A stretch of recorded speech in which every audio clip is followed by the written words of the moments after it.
In this video, we'll continue with the lighting in BabylonJS, but this time we're going to be exploring baked lighting.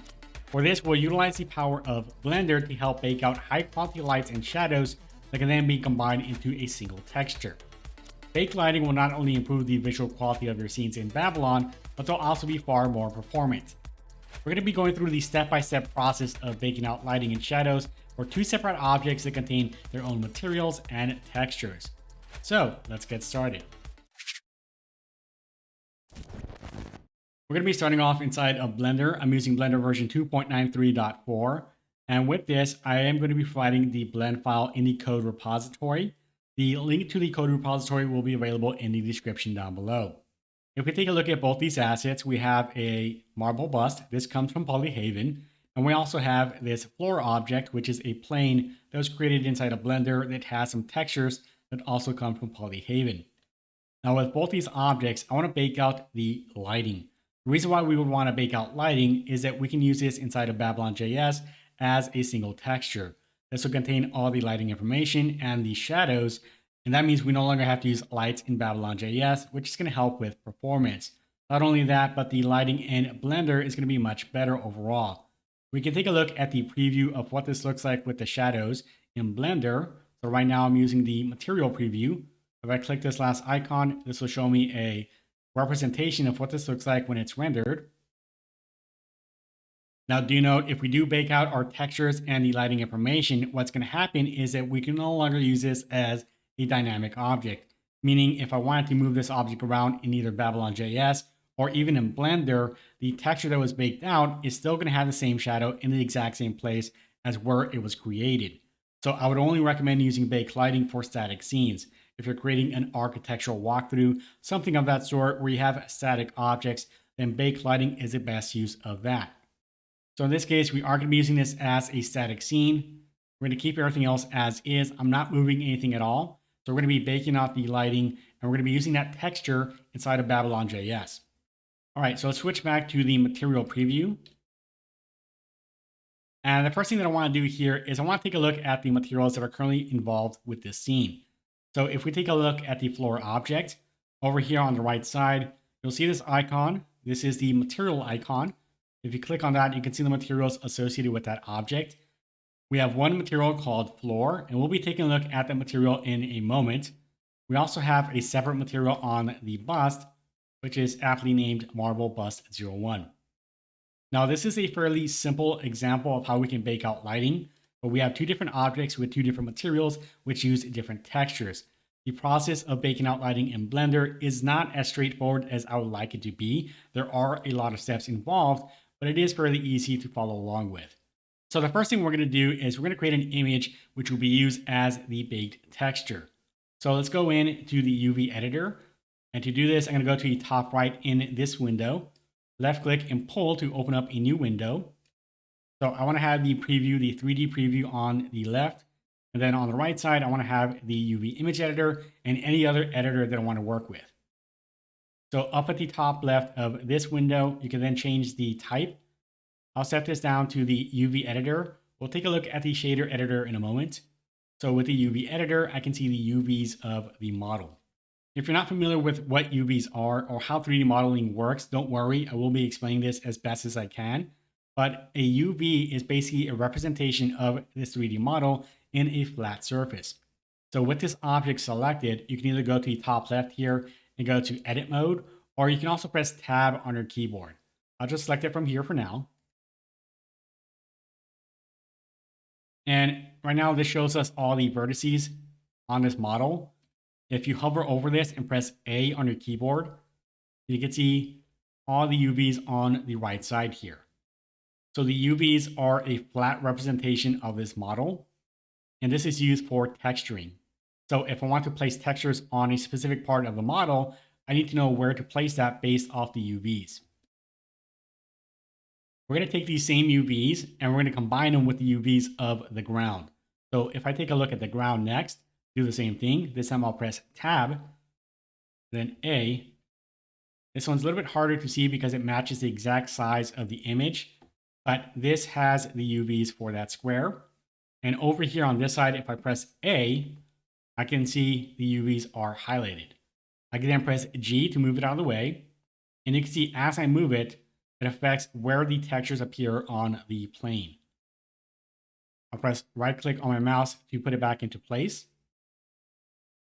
Okay, so now that we understand a little bit of how UVs work, what we're going to do now is we're going to take both the UVs of the mesh of the marble bust and the ground here, and we're going to combine them into a larger texture, which we're going to be using to bake out the lighting information. Up at the top, click on Image, and then click New. I'm going to rename this to Baked Combine. So baked underscore combined. Now the width and height may be a little bit different for you. I've used this before, so it's showing 2048 by 2048. With this baked texture, we're creating something known as a texture atlas. A texture atlas is essentially a larger texture that can be used by multiple objects. So think of it as a map for multiple objects to reference their own specific textures. So for this, we can go up a little bit higher. I can even go up to 4K for this. If I had multiple objects in here, I can then place them all within that same texture. Since we only have a couple of objects in here, I'm just going to go 2048 by 2048. For the color, we'll make this white. By default, it'll be black. I'm not using alpha, so leave that unchecked. The generated type will be blank. And then this will be unchecked by default as well. We are going to be using a 32-bit float. And the reason why we're doing that is because I want to capture as much information as possible from the bake. This will be a fairly large texture. We're then going to basically scale it down to a smaller JPEG version that we can then use inside of BabylonJS. To start off, I want to get as much information as possible in this one texture. Tiled will be unchecked. I don't want this to be tiled. And then we'll click on OK. Once that's created, you should see it at the very top, so baked combined, and you should see a white image appear. Now, before we do anything else, let's also make sure that we save this. So let's go to Image, Save As. Now I'll be saving this in the same directory as where I have this blend file saved on my computer. But I want to change the file format from PNG to Radiance HDR. Again, we're using HDR here because we want to get as much information as possible. We are going to be using a JPEG version of this once we're done. Okay, so go ahead and save that again as a Radiance HDR. Okay, the next step is to combine both the UVs of the bust and the floor into that one larger baked combined texture. So the first thing I'm going to do is with the floor selected, go to the right side here. Right above the material, we have this object data properties symbol. Click on that. And you should see a section that says UV maps. By default, we always get this default UV map. This will also apply to the marble bust. But we want to create a new UV map. So right now, the UV map is referencing the textures and everything that we have currently applied to these objects. But I want to use a new combined version of that UV map that will allow us to combine both the bust and the plane into this one larger image. So I'm going to create a new UV map for this. Click the plus icon. This will create a duplicate of that same UV map. I'll rename this to joined. Let's jump back out of edit mode for this. Let's go to the marble bust and let's repeat that process as well. So again, opening up the UV maps of the marble bust. UV map, let's duplicate that and let's rename it to joined. Okay, now the next step is to combine both of these into one map. Make sure that you select both the objects. You can do that with Shift left click. Then go up to the top left here and switch the mode to edit mode. And then make sure that everything is highlighted by pressing A. And if you take a look over here, it's a little bit hard to see with the plane, but the plane is in the back. And you can see that all the UVs of the bust are on top of that. Now, I don't want these overlapping. I want them to be contained in the same texture, but I don't want them overlapping or even touching. So we need to take these all out and separate them. So I'll start off with this guy first. So press A. Actually, let's deselect that. Just select the bust. Press Tab. Select A to select everything in here. So you should only see the UVs for the bust. And if you go over here and press A, I can select all the UVs for the bust. Press G to move it around. And then we'll move it off to the right. Let's repeat that process. So hit Tab to get out of edit mode. Right now we're in object mode. Select the floor. Hit Tab again to go back into edit mode. And then move this off to the left. So press A in this window, G, and then move it off to the left. Now we can select both objects. Hit Tab. And then if you don't have everything selected, press A over here on the left side. And you should see all the UVs for everything over here on this side. Okay, now the tedious process is to move all of this into this one image without overlapping or touching. There is a very simple way to kind of help with this process, but we are going to need to tweak it a little bit as we go through it. So the process is to pack the islands. The islands refer to each one of these little sections. So everything that is blocked off, is cut off, is an island. If I left click in here to deselect, each one of these pieces is an island. And if you want to select a single island, you can either go through and select all the vertices, or if you hover over this, you can press L on your keyboard and it'll select the entire theme. Now if I press G, I can move this around. But I want to be able to place all of this into this one image very quickly. So what I'm going to do here is I'm going to press A to select everything, go to UV, and then pack islands. Okay, so this will pack everything into this one image, but they are going to be touching, which is not what I want. So now that we have everything basically in place, I want to then move it around so it's no longer touching or overlapping. So now we can go in and start moving some of these things around. So anything that is touching, you then want to move around. So select that object, and then press L to select everything in there. And then you can rotate it by pressing R. And then G to move it around. So the goal is to maximize the amount of coverage that each one of these UVs have without actually touching or overlapping any other UV islands. So I think for this guy right here, I can place him over here. So again, I'm pressing L, then G, and make sure that if you do select something, you deselect it by selecting something else. If I were to select this guy right here, and let's say I want to select this one now, if I press L on this one, then G, I'm now moving all of this together. So make sure that you don't have anything else selected like this. Just select the object you want first, and then press L. Okay, so let's see. I think I'm going to move all these here. So I'm going to hover over this, press L, L, L, L. Just keep repeating that process for all these little pieces. Make sure nothing else is selected. You can see like this guy's selected. So I'm going to deselect that. I'm just going to select this guy first and then repeat that again.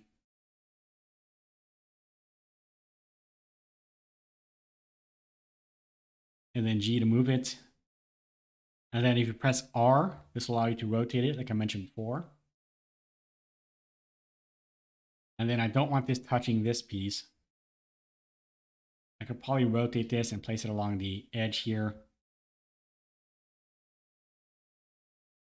Now, if you want to rotate it exactly 90 degrees, in this case, I could say RZ90 or RY90, whatever the axis value you want to use. So RY90, there we go. Then G to move it up to the top. And you'll move this guy up here.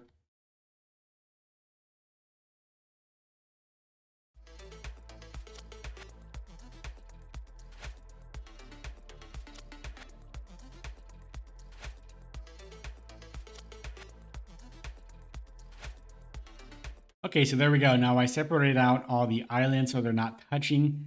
Now the reason why we don't want these islands touching is that when we do bake this, there is going to be a bit of a margin, and we can play around with the margin, but this will extend past the island.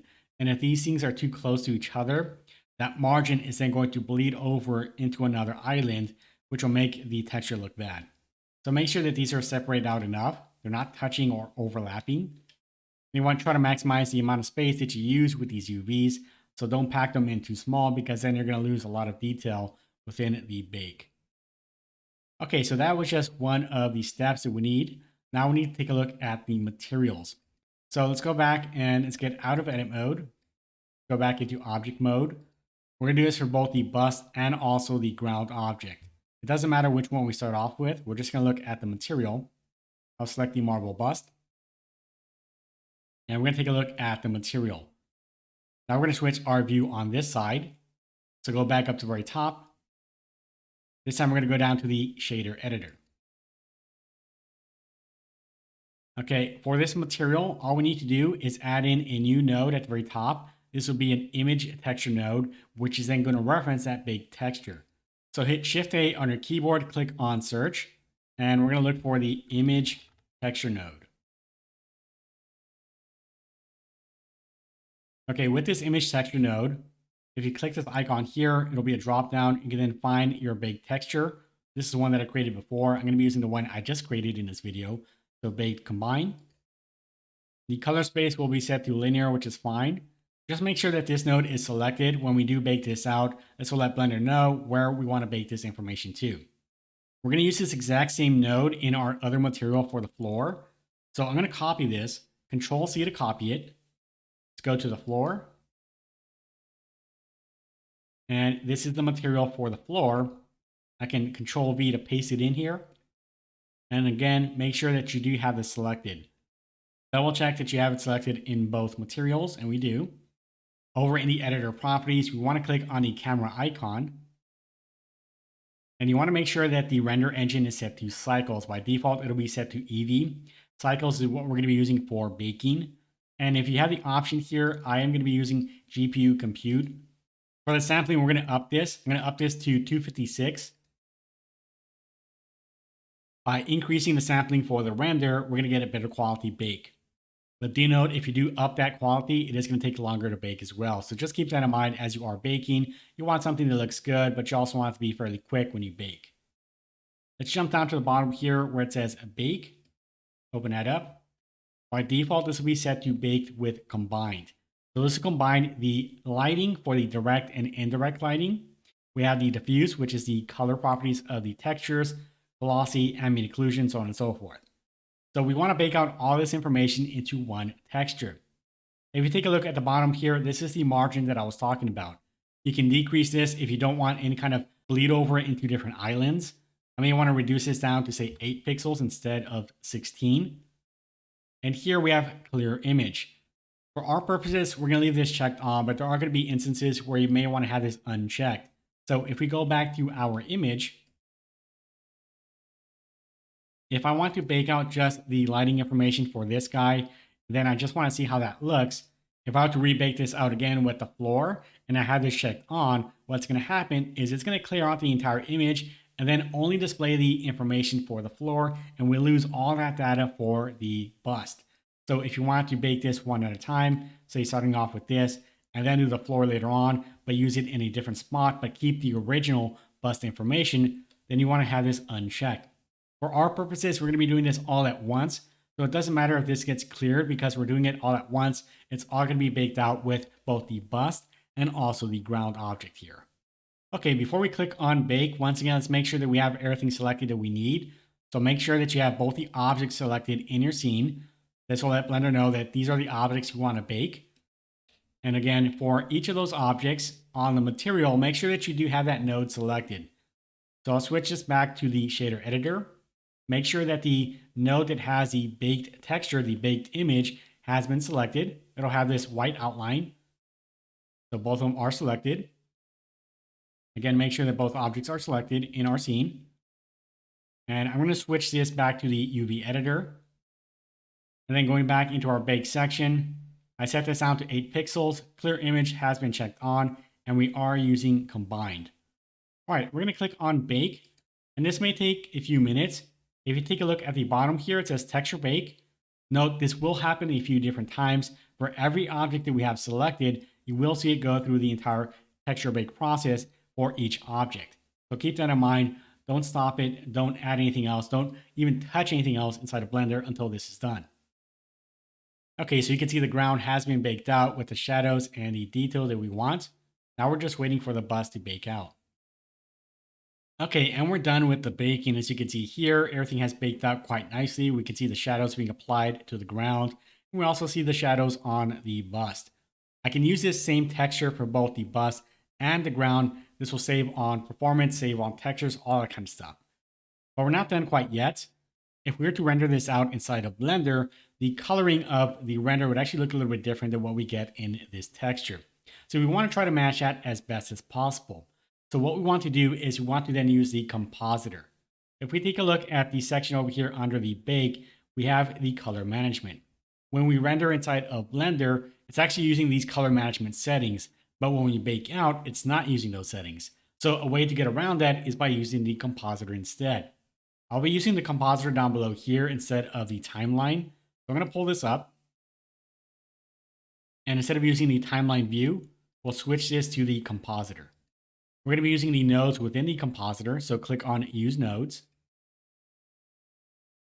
And by default, this uses the render layers node over here. I'm not using that. I'm going to pull it off to the side, and I want to mute this.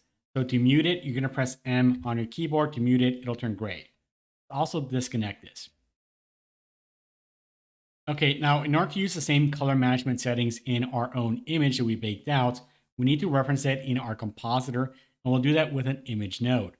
So Shift A in here, search, and this time just type out image.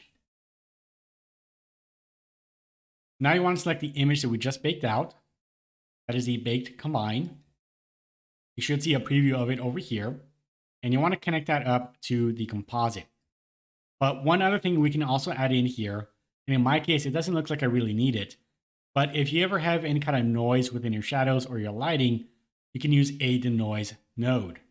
So again, in our render, we also have the ability to denoise.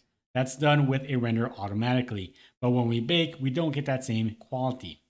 So I'm going to add that in here as well.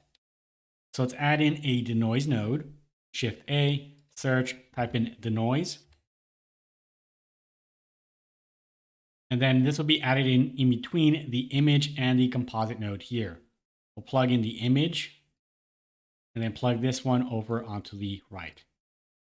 Okay, now the way this works is that we render this out and it'll render out just the image, but with all the same settings that we had before with the render. But do note, this is a 2048 by 2048 image. If we take a look at the output properties over here on the right now we're using 1920 by 1080. Let's go ahead and up that to the same resolution as the texture. I'm going to go to render and then render image. Okay, let's zoom out a bit here, and I want to compare this to the baked out version of this. So I'm going to try to minimize this as best as possible. And let's just see if we can tell the difference between these two. Okay, so right away, I can see a difference between these two. This one looks a little bit calmer, looks a little bit more realistic. This one looks a little bit more colorful, a little bit brighter as well. Take a look at the face.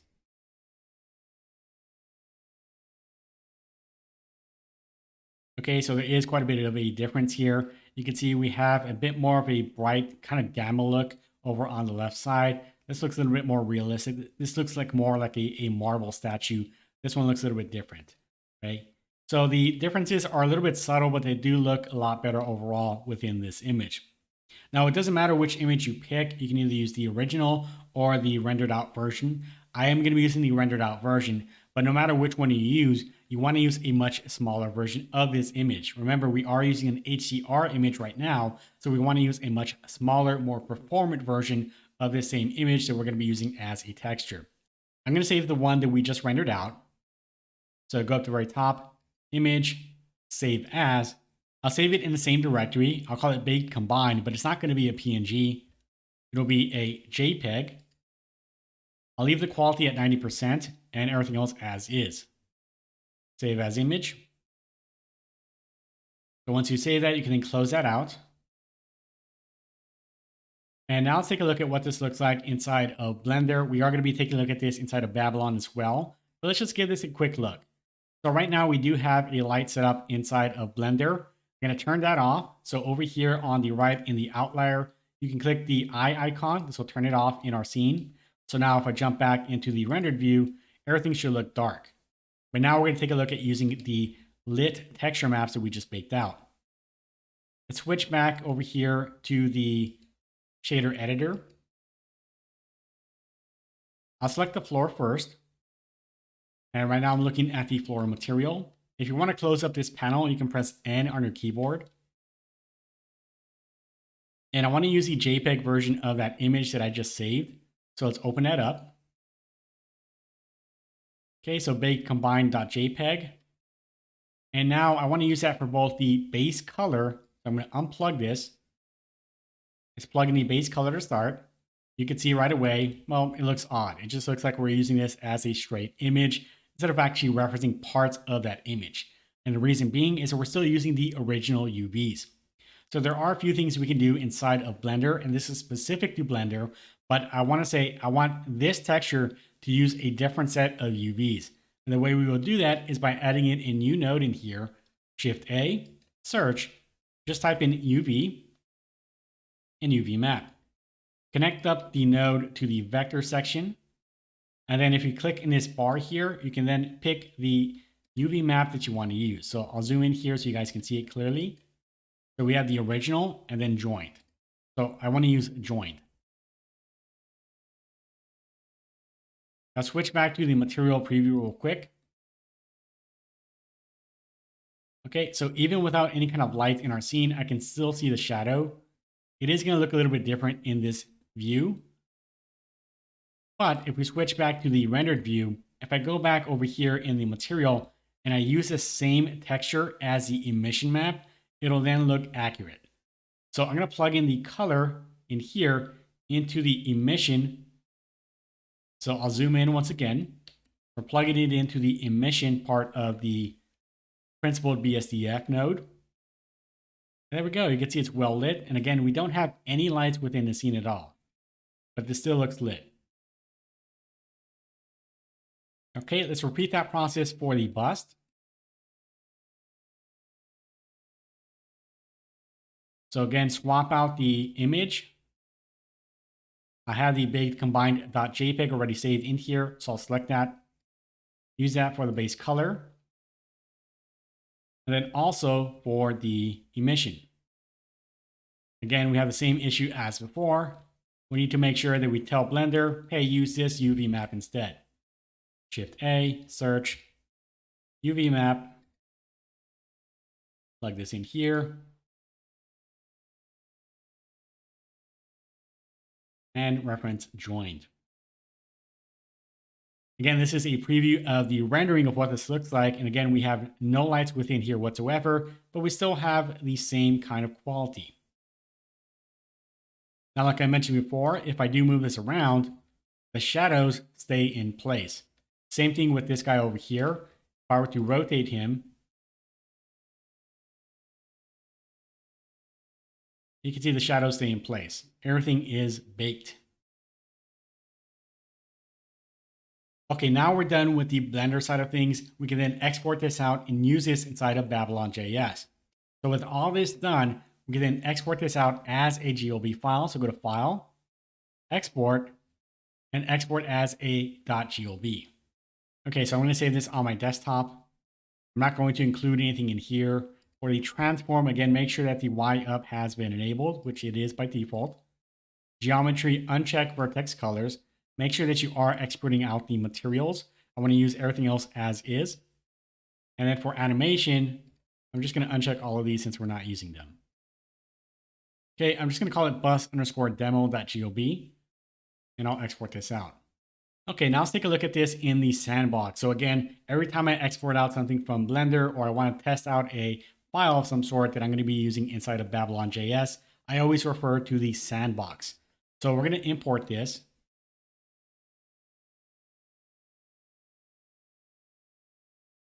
And don't worry if it shows up backwards in the sandbox. This is something that I discussed before. This will show up just fine inside of our own scene in Babylon. But here we have the shadows being applied.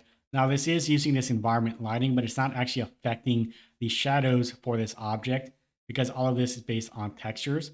But you can see how good it looks. We have all of our textures, and this is a lot more performant than using dynamic lights inside of Babylon.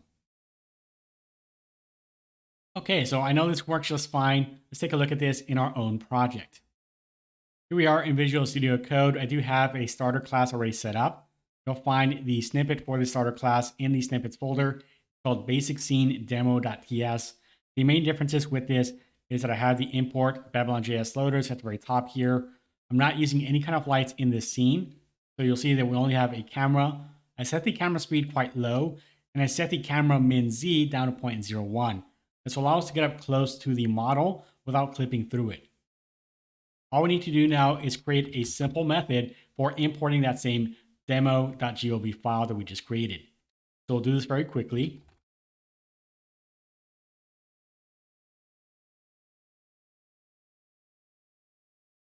Okay, now this method has been covered before in a few different videos, so I'll just go over this very quickly. Again, we're using an asynchronous version of this because I'm using the import mesh async. So that is the scene loader, that import mesh async. I'm using destructuring to grab just the meshes array from that in case I do want to use it. And we need to provide the promise void up here, otherwise TypeScript will complain. Now we're going to call this up above. I don't need to do anything else with this. Everything should be working as intended. We're just going to call this right after we create the scene. Okay, and here is our final scene. So again, we're not using any kind of dynamic lights in our scene. Everything looks well lit. We have some nice shadows. I did adjust the near clipping plane of the camera so we can get in quite close. So we have some really nice shadows on this. And we really didn't go over going into great detail about the amount of quality we can get out of Blender. This is just using basic settings inside of Blender. So again, BakedLighting is going to serve two purposes. It's going to help us with the lighting quality overall. We're going to get some nice lights and shadows within our scene, but it's also going to help to improve performance. We no longer have to worry about calculating dynamic lights and shadows within our scenes. We just use a baked out texture. So anytime you have a static scene in BabylonJS, I would highly recommend using baked out lighting. It is a bit of a tedious and slow process, but it is going to greatly improve your scene, both in terms of visual quality and performance. So there you have it. That's how you bake out lighting from Blender to be used inside of BabylonJS.